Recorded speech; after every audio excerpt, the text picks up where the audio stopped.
was a tune called Dance to Your Daddy, which is a tune from the northeast of England, and the style that it's played in is very different from any other type of 3/4 tune. Most 3/4 tunes we tend to think of as waltzes, but in fact this one has a very different sound to it. So the emphasis on the first 3 bars of the tune is the first note is twice as long as the remaining 4 notes in each bar. Now in the UK we call measures bars, so bear with me please, because that tends to be what I call them, but you may well know them as measures, but it's the same thing. A bar, a measure, same thing basically. So in the first bar, the first note is twice as long, and then the remaining 4 notes are shorter. So you get something like this. And the second bar, so the first note of the second bar is longer, and the third bar is the same as the first, and finally in the 4th bar the notes are all shorter. So if you join them all together you get this.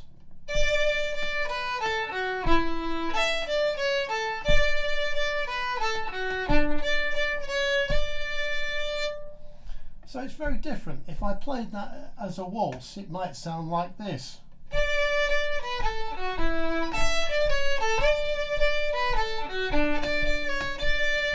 But it's not played like that, it's played quite differently. It's this.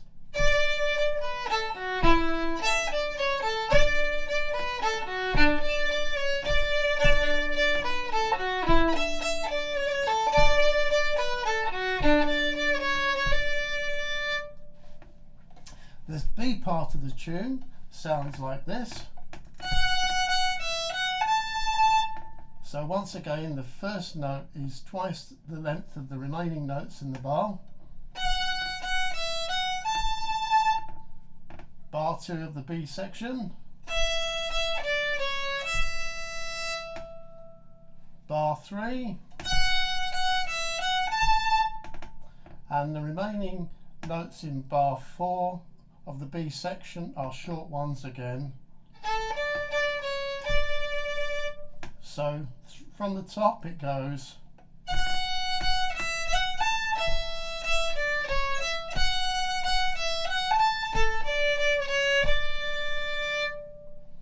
Now if you are stuck on the bowing, I noticed that with this particular tune the first and the third bar start with a down bow.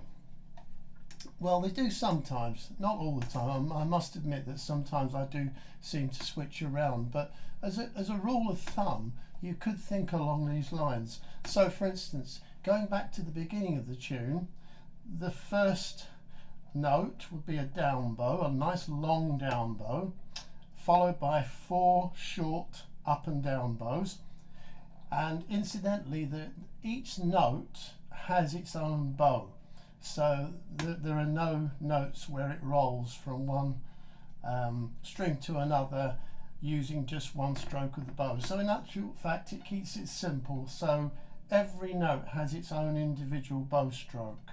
So from the top,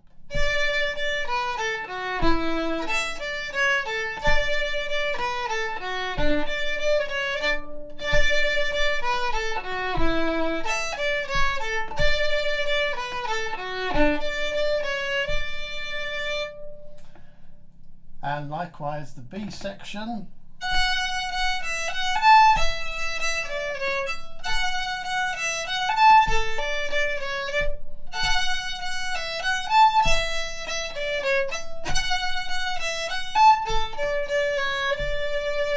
You may notice I got slightly out of sync there with the bowing, but it doesn't matter as long as you remember to get that first note nice and long, plenty of emphasis, and much stronger than the remaining notes in each bar. That's what gives the tune its drive and its rhythm.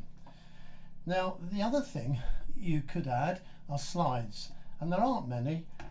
Certainly the first note requires a slide, so using your ring finger on the A string,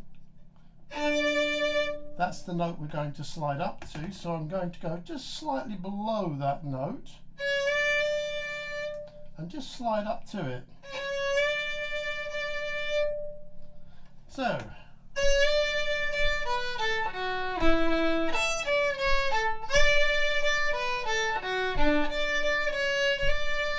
So it's the only note that slides in the first section of the tune is the note that you play with your ring finger on the A string.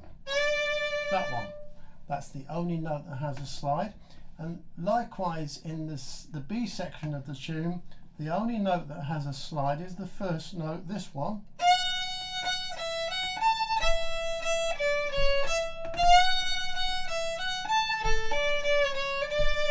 So in total there are only 2 slides in each section. So it keeps it beautifully simple, but it does actually impart the rhythm of this particular tune. Take a listen.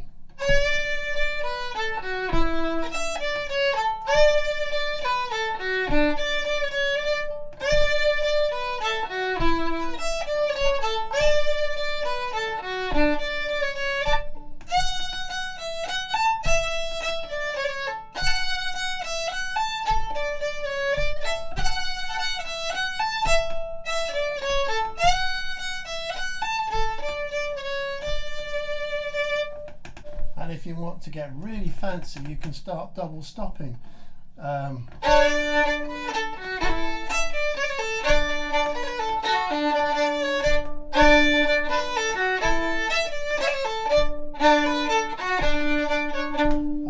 all I'm doing there is hitting the D string with the bow. I'm pressing down slightly harder on the bow, and it's just giving that droning effect. It just sounds great.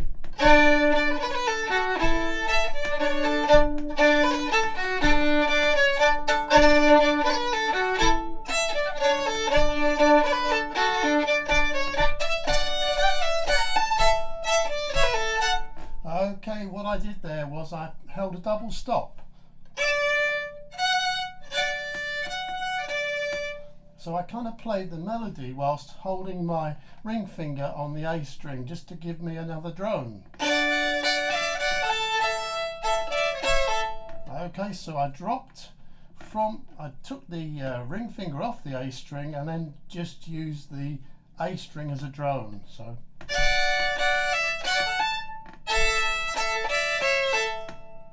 I'll do that again.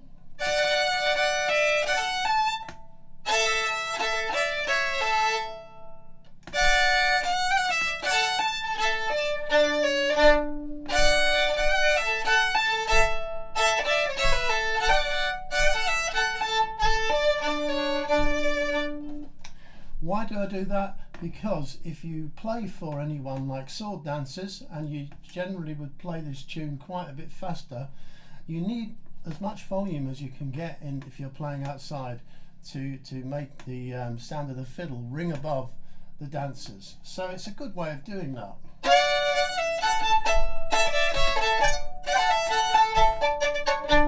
Oh yes, and this tune lends itself to lots of things like bow bouncing and to impart rhythm. So it's a great tune in that respect. The second part of the tune is slightly different.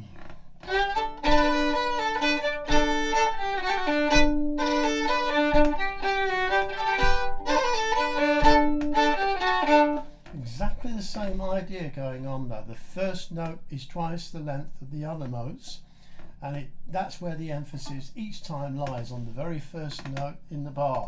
And once again there's a slide coming in on that first note.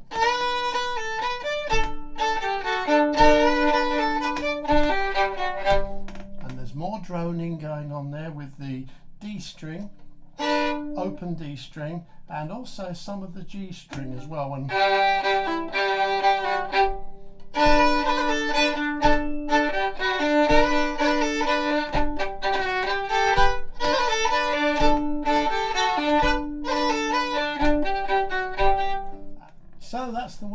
this tune tends to be played. It's not rhythmical in the same way as a waltz, but it's written in 3/4 timing.